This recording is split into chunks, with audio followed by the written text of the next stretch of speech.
Hi everyone, my name is Johanna Ngwenya. I am from South Africa. I'm Hammanskraal, Bethesda Outreach Ministries.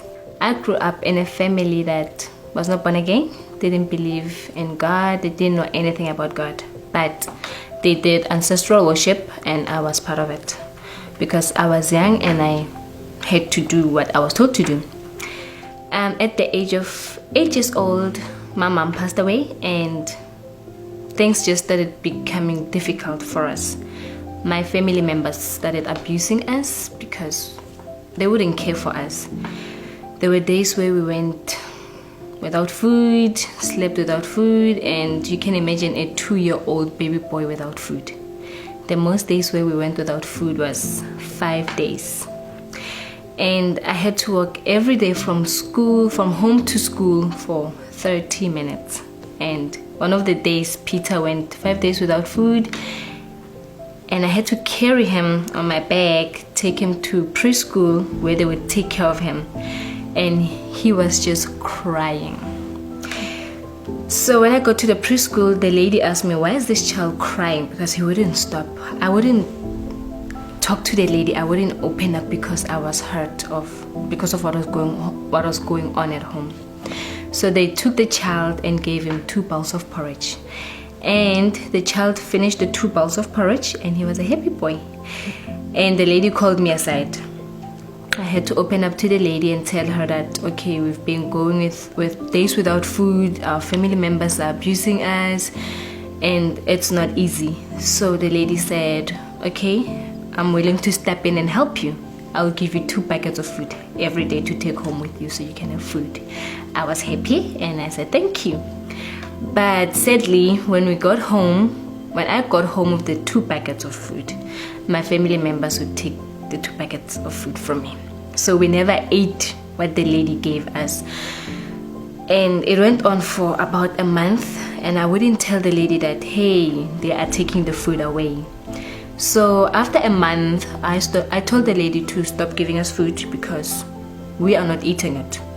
And she made another plan that before I went home, I must come and eat at the daycare and then go home, which was very helpful.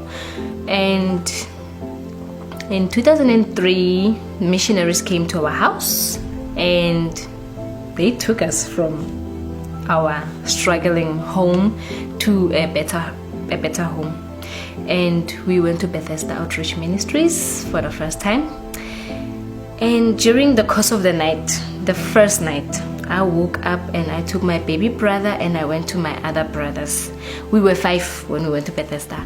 So I went to my brothers and my cousin. I said, guys, let's wake up. And they said, why? I said, let's run away because these people stole us. My brother said, no, we are not going anywhere because we used to sleep on a kitchen floor. Now we're sleeping on a bed. We are not going. And I eventually gave in. So the unusual thing was that we went to church every single day. That was so unusual for me because I never went to church at home.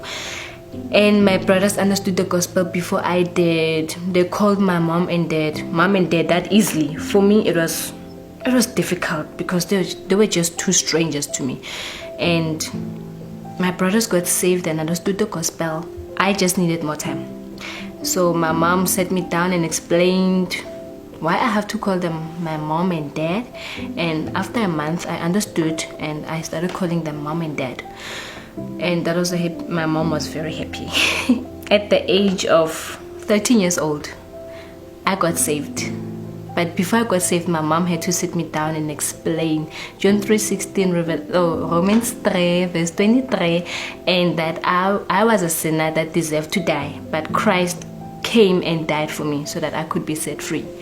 And at the age of 15, I gave my life to Christ.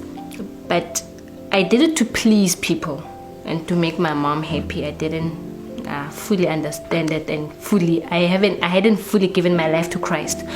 And at the age of 15 years old, that's when I fully gave my life to Christ, and I understood what it means to be saved and what it means to give your life to Christ, and that I was a sinner that deserved to die, but Christ came and died for my sins. So I went to school, I attended school, I went to JCA for I don't know how many years, I can't remember, but I wanted to be a teacher by just watching them teaching in one class, and I was like, I want to be a teacher. If they are passionate about it, that's what I want to become. So I started praying about it up until now. And when I got done with school, grade 12, I became an assistant teacher at Bethesda Outreach Ministries, and yeah, for 2 years I was a helper there, and this year I am a full-time teacher at Bethesda Outreach Ministries, and I've got 20 wonderful students. It's my heart's desire to, one of the good days, have an orphanage of my own or work at an orphanage where I can be trained. Basically Bethesda, that's where I want to go back to be trained on how to take care of orphan kids, because I want to adopt and take care of orphan kids just like me.